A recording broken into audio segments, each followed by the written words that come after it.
वंदे मातरम विद्यार्थियों, एक बार फिर से स्वागत है आपका अपने YouTube channel NCERT smart network पर।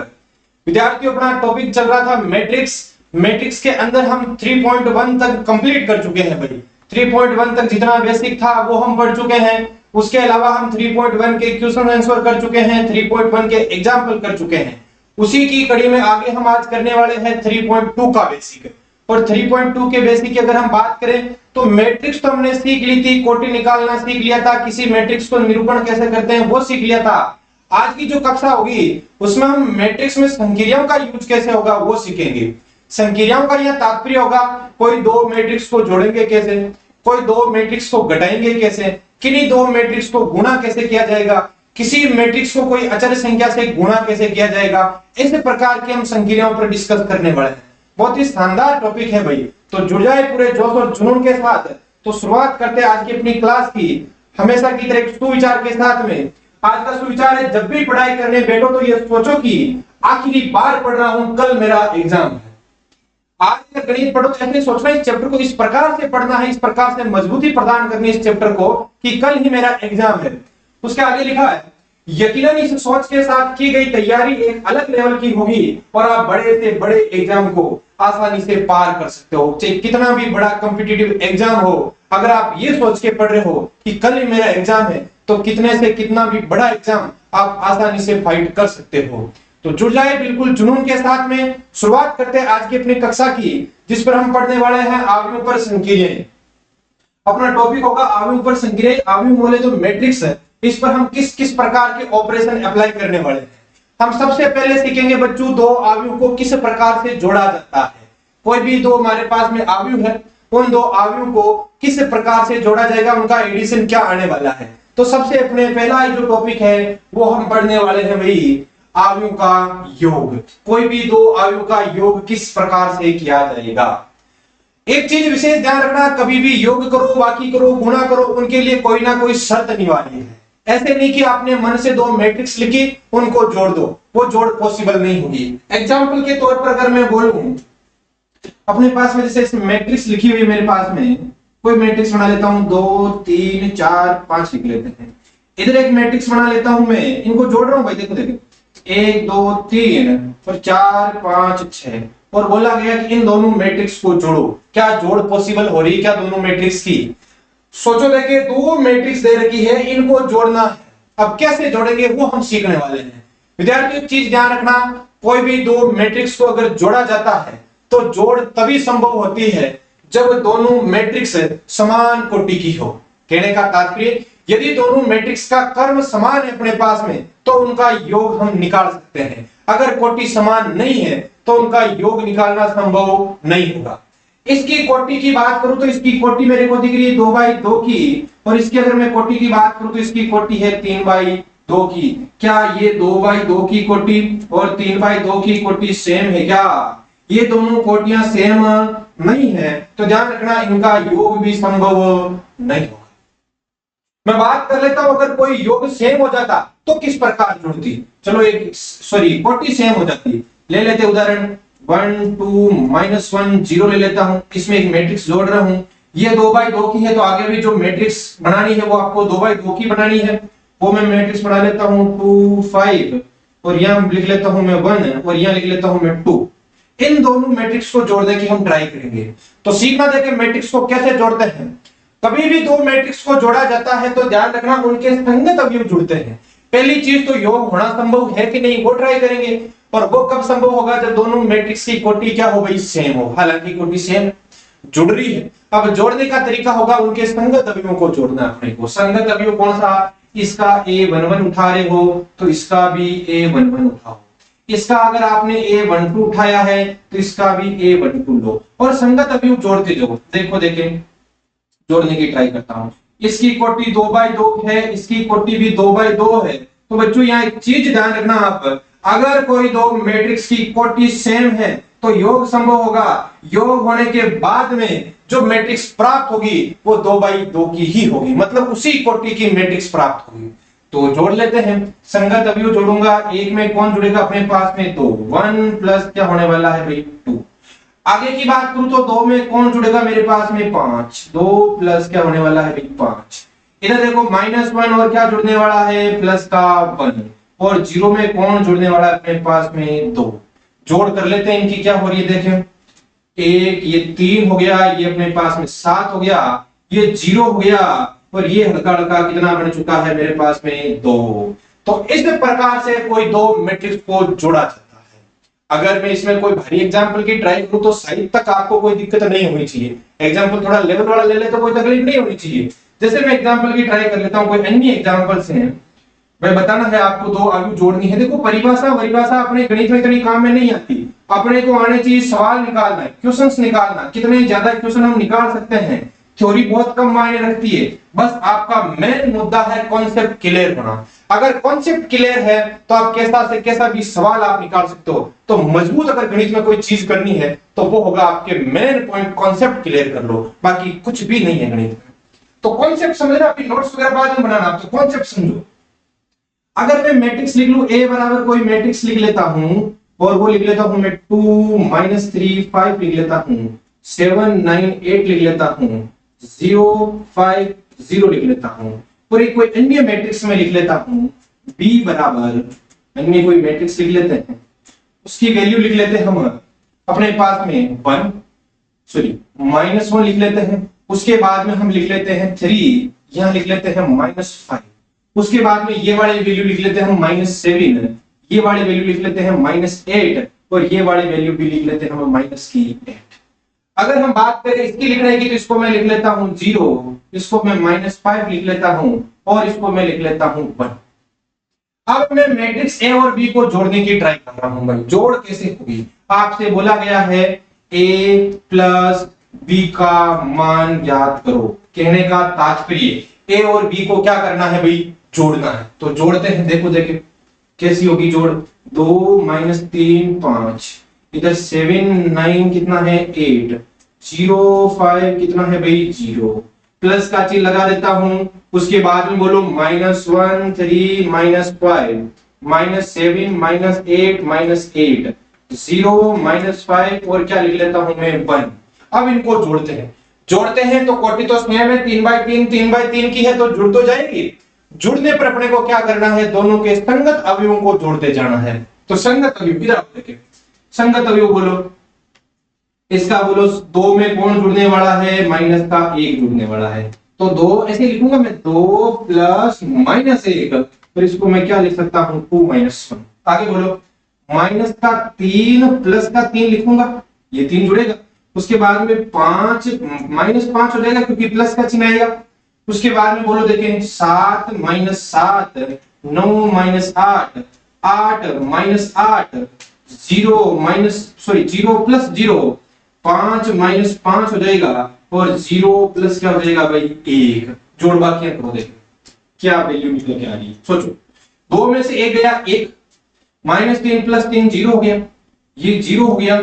यहां बोलो देखिए ये 0 हो गया, 9 में से 8 गया 1 हो गया, 8 में से 8 गया 0 हो गया, ये 0 है, ये 0 है, ये मेरे पास में क्या है 1 है। अब जो मैट्रिक्स प्राप्त हुई है वो कितने बाई कितने की हुई है, 3/3 की। अब गौर से देखो, देखिए पुरानी जो हमने चीजें पढ़ी है उसमें इसको ध्यान से देखोगे तो ये अपने पास में एक 3 क्रम की तत्समक के दो 3 क्रम की इकाई आयु के दो, एक ही बात है, 3 क्रम की इकाई आयु, एक नहीं अपने पास में इकाई आयु की डेफिनेशन क्या होती है, वे विकर्ण आयु के तो अदिश आयु के तो वे अदिश आयु जिसमें मुख्य विकर्ण के अवयव क्या हो, एक एक एक हो। तो ये अपने पास में आ गई 3 क्रम की कैसी आयु, इकाई आयु। ये था अपने पास में दो मैट्रिक्स को जोड़ने का तरीका। एक एग्जांपल और ले लेते हैं, देखते हैं, देखें सीख गए पूरे के, अभी बाकी है, ट्राई करते। यहां लिख लेता हूं मैं sin² x, यहां मैं लिख लेता हूं अपने पास में 1, यहां लिख लेता हूं मैं अपने पास में 1, यहां लिख लेता हूं मैं cos² x। इसमें मैं जोड़ रहा हूं, क्या जुड़ेगा देखो देखो, आगे योग कर ले हैं। यहां पर लिख रहा हूं मैं cos² x, यहां पर रख रहा हूं मैं -1, यहां पर -1, यहां पर रख रहा हूं मैं sin² x। इनकी जोड़ करने की ट्राई करते हैं भाई, संगत अवयव जुड़ने हैं, ये विशेष मोस्ट चीज है। जोड़ो, देखिए संगत अवयवों को किस किस प्रकार से जुड़ेंगे।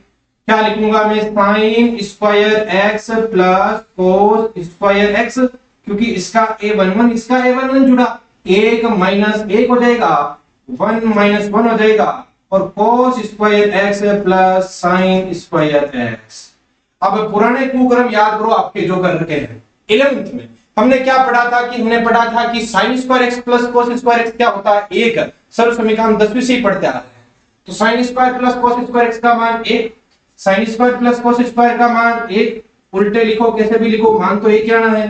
तो यहां लिख देता हूं 1, यहां 0, यहां 0 और यहां क्या लिख देता हूं 1, और कोटि बोलो 2/2 की, या मैं बोल सकता हूं 2 क्रम की कैसी आव्यूह है मेरे पास में, इकाई आव्यूह है। और इकाई आव्यूह को रिप्रेजेंट करने का तरीका होता है IN से लिखा जाता है, तो इसको क्या लिखने वाला हूं मैं, I2 से लिखने वाला हूं। तो ये था अपने पास में दो मैट्रिक्स को जोड़ने का तरीका। तो डेफिनेशन पर आ जाते हैं, दो मैट्रिक्स कब जुड़ेगी अपने पास में, परिभाषा लिख लेते हैं भाई इसकी। ये कुछ एग्जाम्पल लिखे थे हमने, तो एग्जाम्पल तो लिख लिए। अब हम परिभाषा पा जाते हैं कि दो मैट्रिक्स जुड़ेगी कैसे, फिर उसमें वापस एक एग्जाम्पल से डिस्कस कर लेंगे। तो आव्यूह का योग कब होगा, कोई दो आव्यूह A तथा B समान क्रम की है तो उनका योग संगत होता है, या A तथा B का योग तभी संभव है जब दोनों आव्यूह कैसी है, समान क्रम की है। कोई दो आव्यूह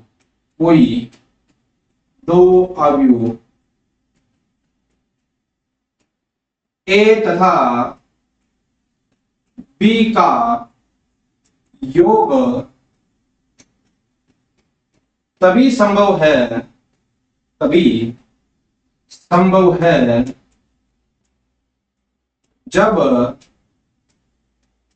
A तथा B समान क्रम की हो या समान कोटि की हो। समान क्रम बोल दो, कोटि बोल दो, ऑर्डर बोल दो, एक ही बात है। कोई दो आव्यूह A तथा B का योग तभी संभव है जब A तथा B समान क्रम की आव्यूह हो, क्रम की क्या हो अपने पास में, आव्यूह हो। इन्हें या इसे A प्लस B द्वारा प्रदर्शित करते हैं, इसे A प्लस B द्वारा प्रदर्शित करते हैं, किससे रिप्रेजेंट करते हैं, A प्लस B द्वारा प्रदर्शित करते हैं। यह था अपने पास में दो आव्यूह को जोड़ने के लिए नियम कि दो आव्यूह तभी जुड़ेगी जब उनका क्रम क्या हो गई, सेम। एग्जाम्पल से डिस्कस कर लेते हैं। एग्जाम्पल A बराबर, छोटा सा एग्जाम्पल ले लेते हैं 1 2 3 4, और एक B बराबर ले लेते हैं 2 4 6 2, और तो A प्लस B होगा, क्या ज्ञात करना है, A प्लस B होगा, वो ज्ञात करना है। तो इसका आंसर भी लिख लेते हैं लगे हाथ भाई। A प्लस B का मान क्या आएगा, सॉल्यूशन जोड़ने का तरीका सीख चुके हैं। A प्लस B बराबर, इसीलिए मैं पहले एग्जाम्पल करवाता हूं फिर मैं सवालों पर ये अपने पास परिभाषा लाता हूं।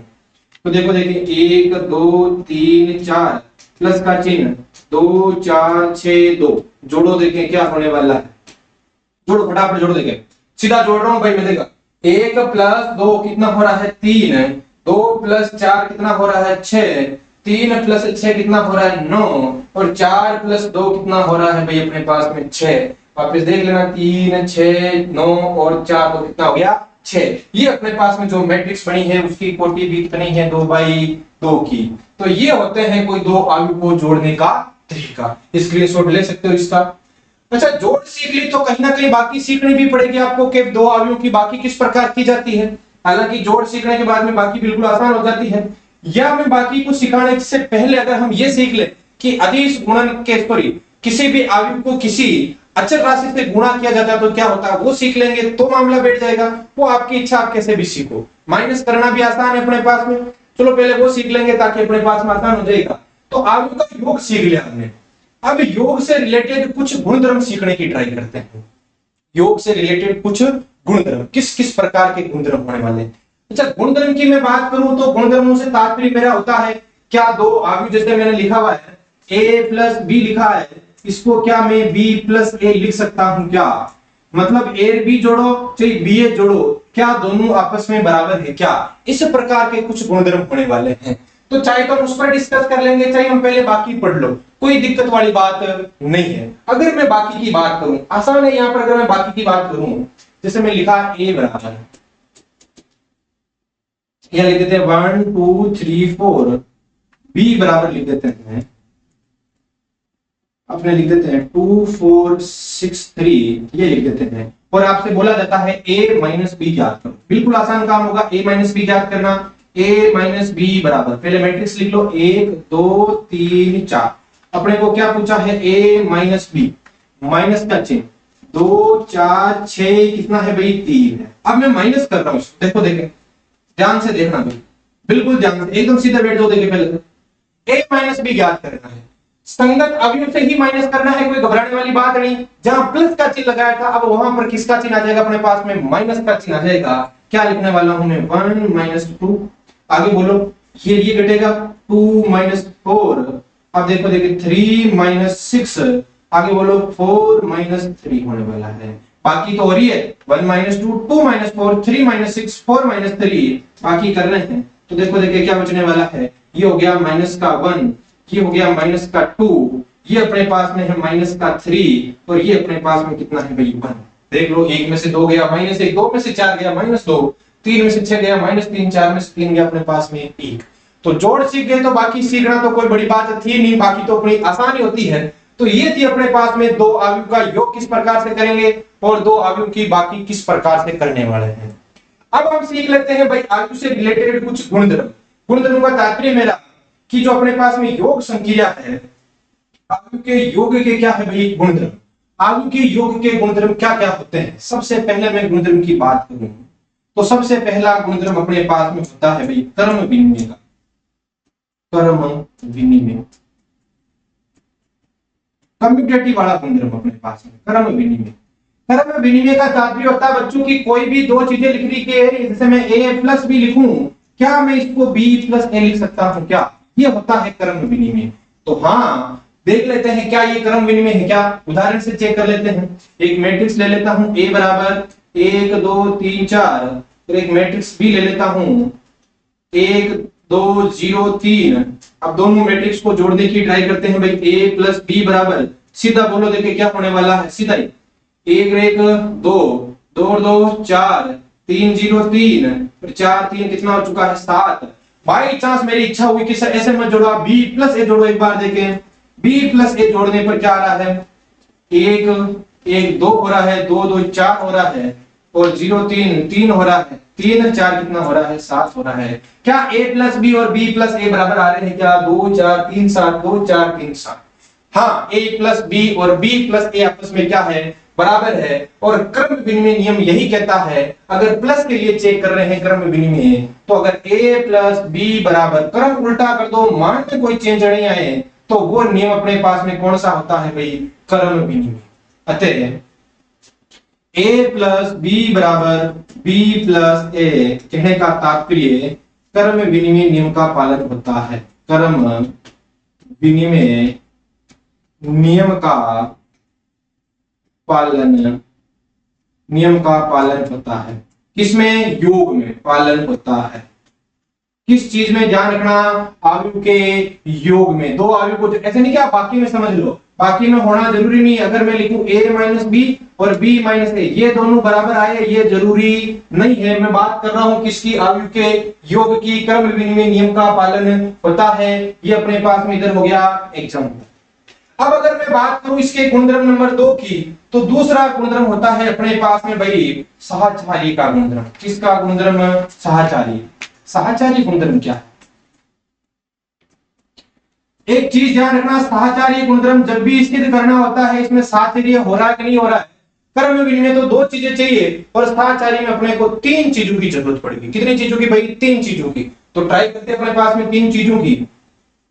3 चीजें ले लेते हैं, जैसे कि, और 3 चीजों में साहचर्य नियम क्या होगा देखना। देखिए साहचर्य नियम कब लागू होता है, यदि a प्लस बी प्लस सी बराबर आ जाए a प्लस बी प्लस सी, इधर 2 के कोष्टक लगा दो, इधर 2 लास्ट के कोष्टक लगा दो।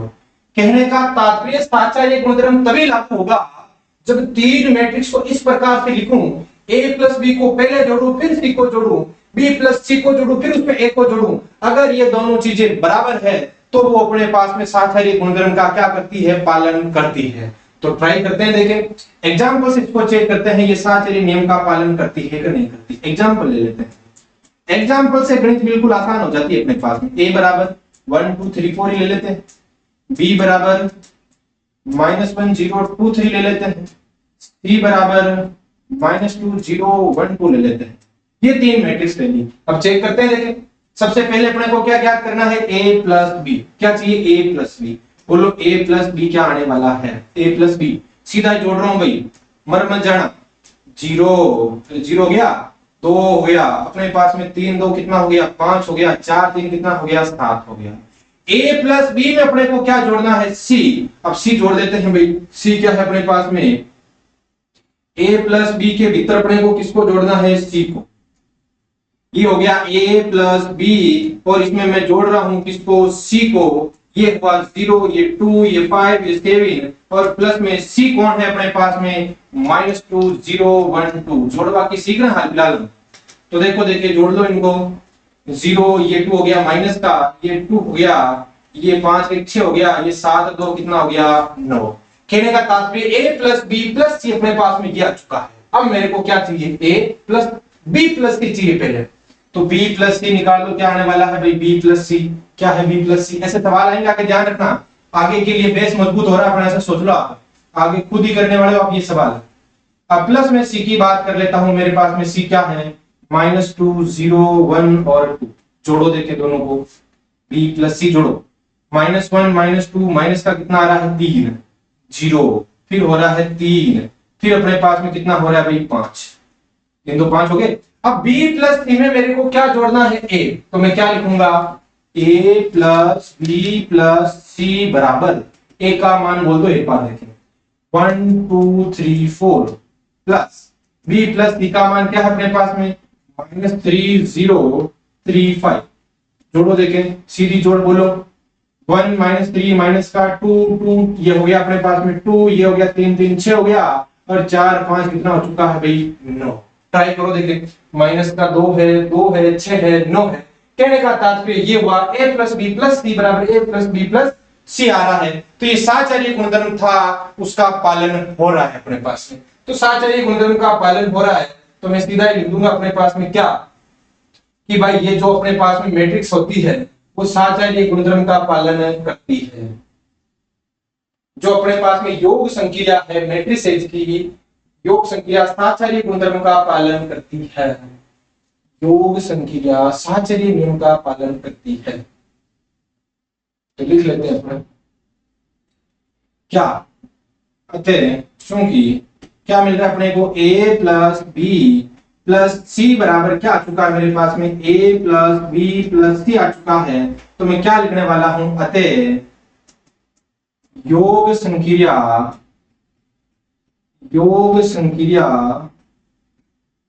साहचर्य गुणधर्म का पालन करती है। क्या करती है भाई, योग संक्रिया साहचर्य गुणधर्म का पालन करती है। कोई दिक्कत क्या है योग संक्रिया के अंदर अपने को, तो अपने पास में क्रम विनिमय पढ़ चुके हैं और अपने पास में साहचर्य पढ़ चुके हैं। आगे वाला अपना टॉपिक होने वाला है भाई तत्समक किस प्रकार निकालेंगे। योग के लिए तत्समक, योग के लिए तत्समक। विद्यार्थी के जो तत्समक शब्द होता है ये बेचारा किसी को तकलीफ नहीं देने वाला एक शब्द, ये अगले को बोल देता है तू जाने तेरा काम जाने, मेरे को तेरे से कोई लेना देना नहीं है, ऐसा एक शब्द होता है तत्समक। मैं अगर तत्समक की बात करूं, जैसे मैं अगर छोटी छोटी संख्याओं से बात करूं, मैं मैट्रिक्स में नहीं आ रहा हूं, पहले नंबर्स पर आ रहा हूं। अगर मैं पूछूं कि 2 में योग के लिए निकाल रहा हूं मैं तत्समक, तत्समक की परिभाषा यही होती है कि आगे वाले को तकलीफ नहीं दे। अगर योग के लिए बोल रहा हूं तो जो तत्समक वही होगा जो इसमें जुड़ेगा, कोई फर्क नहीं पड़ेगा और 2 का 2 आ जाएगा। तो सोचो 2 में ऐसा क्या जोड़ूं कि 2 का 2 आ जाए। तो 2 में मैं क्या जोड़ने वाला हूं, 0। तो प्रकट क्या होने वाला है, 2। तो कहने का तात्पर्य अगर मैं कभी पूछ लेता 3 में ऐसा क्या जोड़ूं कि 3 आ जाए, क्या आएगा अपने पास में, 0। तो जो 0 है वो योग के लिए क्या होता है, तत्समक। मैं बात कर लो अगर गुणा के लिए तत्समक की, तो मैं पूछता दो से ऐसी किस क्वांटिटी से गुणा करूं कि दो का दो आ जाए, तो दो गुणा एक कितना होता है दो। तीन को किससे गुणा करूं कि तीन आ जाए, क्या लिखेंगे हम एक। तो जो ये एक लिखा है ये गुणा के लिए तत्समक है या गुणन तत्समक है, गुणा के लिए तत्समक है। या मैं कह सकता हूं किसके लिए तत्समक है, गुणन के लिए। और मैं अगर इस जीरो की बात करूं तो ये किसके लिए तत्समक है, योग के लिए तत्समक है। तो ये था अपने पास में जीरो और एक की कहानी।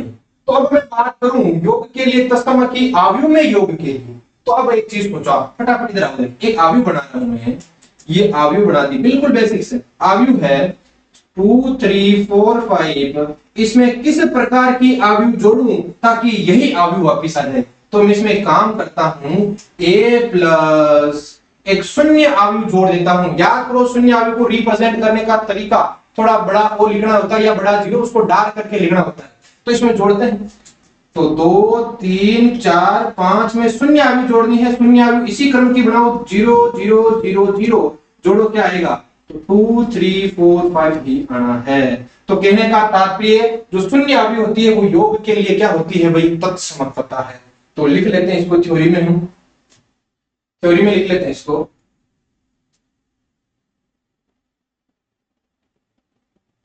क्या होता है अपने पास में, थ्योरी लिखे हैं,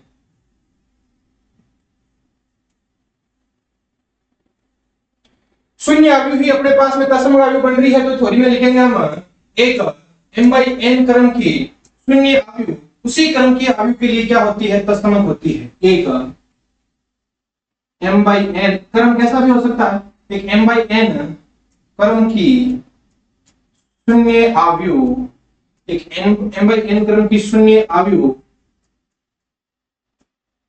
उसी क्रम की आव्यूह के लिए, क्रम की शून्य आव्यूह उसी क्रम की आव्यूह के लिए तत्समक आव्यूह होती है। तत्समक आव्यूह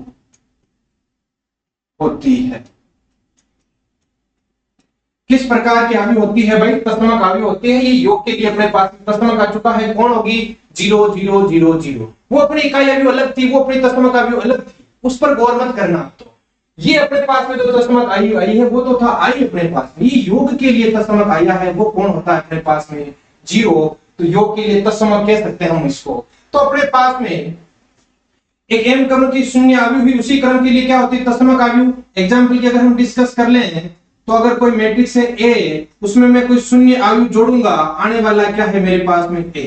तो ध्यान रखना, या मैं शून्य आव्यूह में A जोड़ लूं तब भी मेरे पास में आना तो क्या है, A ही आना है। तो जो 0 है ये 0, ये कैसी आव्यूह है, शून्य आव्यूह है।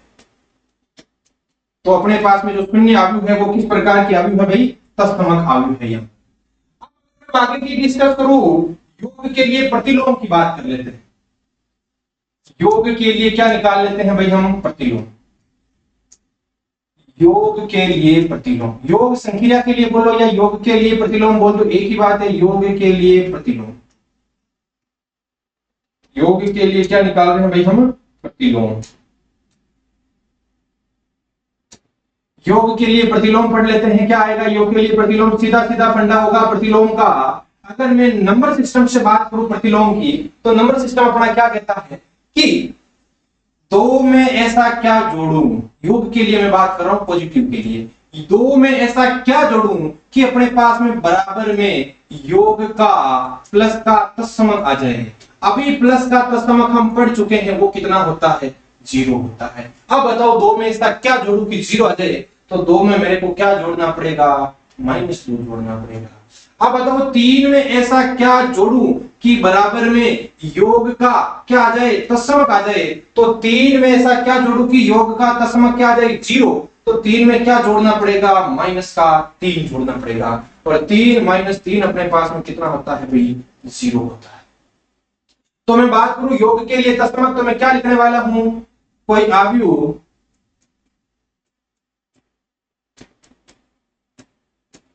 ए के लिए प्रतिलोम क्या होने वाला है। देखो देखिए, 2 के लिए -2 हो रहा है, 3 के लिए -3 हो रहा है, तो कैपिटल ए के लिए क्या होगा, वैसे तो माइनस ए क्लियर हो चुका है। अगर मैं हल्का का एग्जाम्पल से पहले इसको समझने की ट्राई करें, जैसे लिख देता हूं 1 2 3 4। अब इसमें ऐसी क्या आयु जोड़ूं कि जो मेरे पास में बराबर आ जाए, वो योग का क्या आ जाए मेरे पास में, तत्समक आ जाए। बताओ क्या इधर क्या आना चाहिए, 0 0 0 0। तो वो अपने पास में क्या होता है, प्रतिलोम होता है। तो बताओ क्या जोड़ू, देखे -1 लिख दूं क्या मैं -2 लिख दूं क्या मैं -3 लिख दूं, और क्या लिख देता हूं मैं माइनस का 4। तो ये अपने पास में सब मैट्रिक्स के सामने, इनके सामने किसका चिन्ह लग चुका है, माइनस का चिन्ह लग चुका है। तो हम बोल सकते हैं इसको एग्जांपल से देखें तो 2 का -2, 3 का -3, 4 का -4। अब ये a के सामने माइनस चिन्ह लगा हुआ है, इसके जस्ट आगे वाला टॉपिक होगा एक अदिश से गुणन, उसमें और अपने क्लियर हो जाएगा, एक अदिश से गुणन, उसमें और क्लियर हो जाएगा भाई। हाल फिलहाल समझ लो a के लिए प्रतिलोम क्या होता है, -1 होता है। कोई आयु a का प्रतिलोम -1 होता है, ये ध्यान रखना भाई। कोई आयु a के लिए प्रतिलोम क्या होता है, -1 होता है। कोई मैट्रिक्स होगी जो क्या होगी, -1 होगी। इसका सीधा सीधा हम पढ़ेंगे कोई भी आयु को कोई अदिश संख्या से किस प्रकार से गुणा किया जाता है। तो ये थे अपने पास में आयु से जुड़े कुछ गुणधर्म। आगे का अपना टॉपिक है एक अदिश आयु का एक अदिश से गुणन। एक आयु का एक अदिश से गुणन का तात्पर्य होता है कोई मैट्रिक्स बनी हुई है, उसको हम अचर राशि से गुणा कैसे कर सकते हैं, ये प्रतिलोम वाला यहाँ डिस्कस करेंगे भाई अभी। चलो हम ट्राई करते हैं कैसे गुणा कर सकते हैं, पढ़ते हैं। अगर मैं बोलूं कोई मैट्रिक्स है, एक मैट्रिक्स है a बराबर 1 2 3 4 लिखी हुई है, इसको कोई अदिश राशि से गुणा करना है। गुणा करने का तरीका सीख लेना। जैसे मैं इसको गुणा कर रहा हूं 2 से, इस मैट्रिक्स को 2a लिख रहा हूं, तो क्या होने वाला है 2। a क्या है अपने पास में, 1 2 3 4।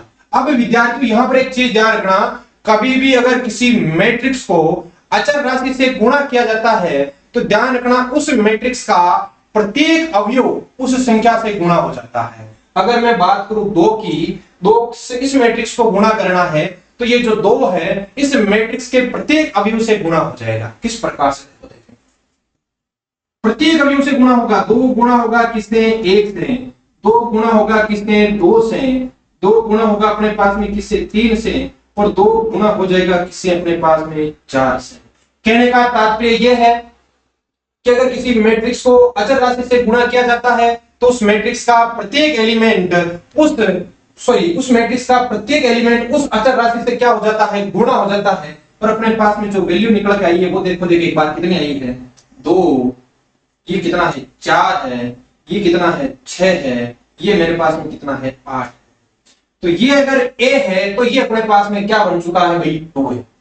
अगर मैं बात करूं मेरे पास में कुछ a इस तरह का है, a इस तरह का है, -1 2 2 4 है, और बोला गया है 3a ज्ञात करो, तो सीधी बात है 3 लिखूंगा और मैट्रिक्स बनाऊंगा -1 2 2 4। अब सीधा है 3 से गुणा करना है इस मैट्रिक्स को, तो 3 से गुणा करने का तात्पर्य होगा इस मैट्रिक्स का प्रत्येक एलिमेंट उसके अवयव से, सॉरी इस मैट्रिक्स का प्रत्येक एलिमेंट उस अचर राशि से क्या हो जाएगा, अपने पास में गुणा हो जाएगा। तो गुणा करते हैं, देखो देखें -3, मन की आंखों से देखो तो 3 और 2 गुणा होके मन की आंखें काम कर रही है, तो देखो देखे कि मन मरा हुआ है। 3 और 2 से गुणा करो, ये अपने पास में 6 हो रहा है, और 3 और 4 को गुणा करो, कितना हो रहा है अपने पास में भाई 12।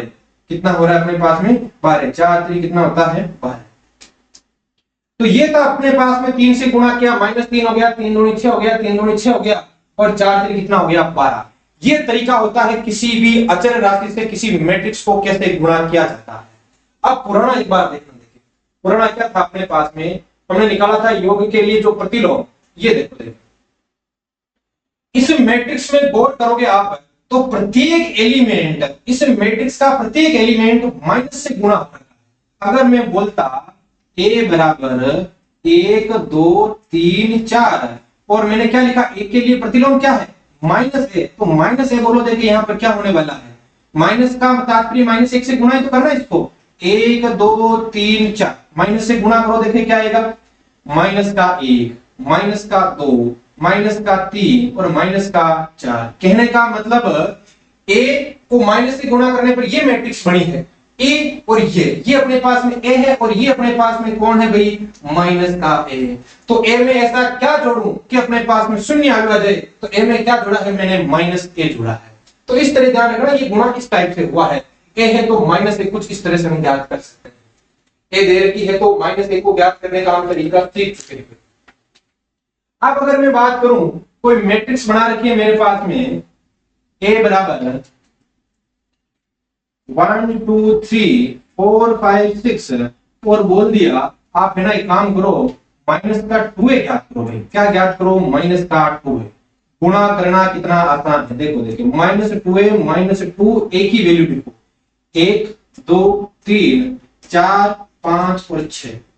गुणा करो, देखिए क्या होने वाला है, गुणा कर रहे हैं अपने, तो -2 से गुणा करना है। पूरी अचर राशि अपने पास में कितनी है? -2। तो क्या लिखूंगा मैं? -2, आगे -4, आगे -6, आगे -8। ये गुणा प्रत्येक अवयव से हो रहा है, -2 है, -10 और माइनस का कितना हो जाएगा भाई अपने पास में? 12। तो ये था किसी अचर राशि से किसी मैट्रिक्स को गुणा किस टाइप से किया जाता है। तो अगर मैं परिभाषा पर आऊं तो किसी अशून्य संख्या से, किसी अशून्य अचर राशि से किसी मैट्रिक्स को अगर गुणा किया जाता है तो उस अवयव का प्रत्येक अवयव उस मैट्रिक्स से क्या, उस अवयव का प्रत्येक अवयव उस अचर राशि से क्या हो जाता है भाई? गुणा हो जाता है। थ्योरी लिखना चाहो तो आप लिख सकते हो एग्जाम्पल से, बाकी बहुत बढ़िया क्लियर करवा दिया मैंने, पर थ्योरी की इच्छा है तो आप लिख सकते हो। थ्योरी हालांकि गणित में मैं पहले बोल चुका हूं, ज्यादा अपने थ्योरी का रोल नहीं है। अपन जितने ज्यादा क्वेश्चन निकालने वाले हैं उतनी अपनी मैथमेटिक्स मजबूत होने वाली है। और मैथमेटिक्स को मजबूत करने के लिए क्वेश्चनों के पीछे ही पड़ जाओ भैया। एक बार उत्तर नहीं आए 2 बार निकलो, 2 बार नहीं आए 3 बार निकलो, 3 बार नहीं आए तो 4 बार निकलो। तो हम इसकी लिख लेते हैं, एक अदिश राशि से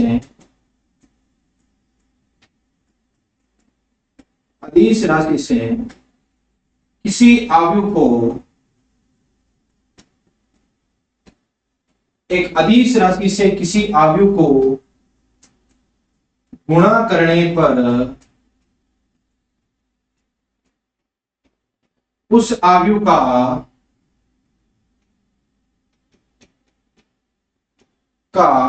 प्रत्येक सदस्य के दो, एलिमेंट के दो, अवयव के दो, उस अवयव का प्रत्येक अवयव उस अदिश राशि से गुणा हो जाता है, उस अदिश राशि से गुणा हो जाता है, गुणा हो जाता है। तो ये ध्यान रखना भाई, अपने पास में एक अदिश राशि से किसी अवयव को गुणा करने पर उस अवयव का प्रत्येक अवयव उस अदिश राशि से क्या हो जाता है? गुणा हो जाता है। एग्जाम्पल की बात कर लेते हैं अपन। ये लिख लिया मैंने, a बराबर 1 2 3 4 और गुणा करना पड़ गया 2 से, तो 2a बराबर बताओ क्या होगा? यहाँ पर 2 अदिश राशि है या मैं अचर बोल सकता हूँ। ये 2, ये 1 2 3 4 गुणा करने का तरीका, पहले 2 से गुणा होगा कौन? 1, फिर 2 से गुणा होगा 2, फिर 2 से गुणा होगा 3 और फिर 2 से गुणा कौन होने वाला है मेरे पास में? 4। गुणा करो, देखिए क्या होगा, ये हो गया 2, ये हो गया 4, ये हो गया 6 और ये क्या हो गया? 8। इस प्रकार से एक अवयव का एक अदिश से गुणन कुछ इस प्रकार से किया जाता है भाई। तो ये थी आज की अपनी क्लास, जिसमें हमने सीखा था अवयव का योग कैसे निकालते हैं, बाकी कैसे करते हैं, अवयव के योग से रिलेटेड गुणधर्म हमने पढ़ लिए। उसके बाद में हमने ये पढ़ लिया कि अदिश से अवयव को गुणा कैसे किया जाता है। अदिश का तात्पर्य अचर राशि से है भाई, उसमें ज्यादा हेडेक मत ले लेना। ये अदिश क्या है भाई? अचर राशि, क्वांटिटी जो 1 2 3 4 -1 -2 √2 कुछ भी हम लिखे वो अपने पास में कैसी राशि होती है? अदिश राशि होती है। तो ये विशेष ध्यान रखना। आगे की जो क्लास में हम डिस्कस करने वाले हैं वो अपना बहुत ही शानदार टॉपिक है, 2 अवयव को गुणा कैसे किया जाता है और वो अवयव का मजबूत स्तंभ है। ये चीज ध्यान रखना। इतनी देर क्लास में जुड़ने के लिए आपका बहुत बहुत धन्यवाद।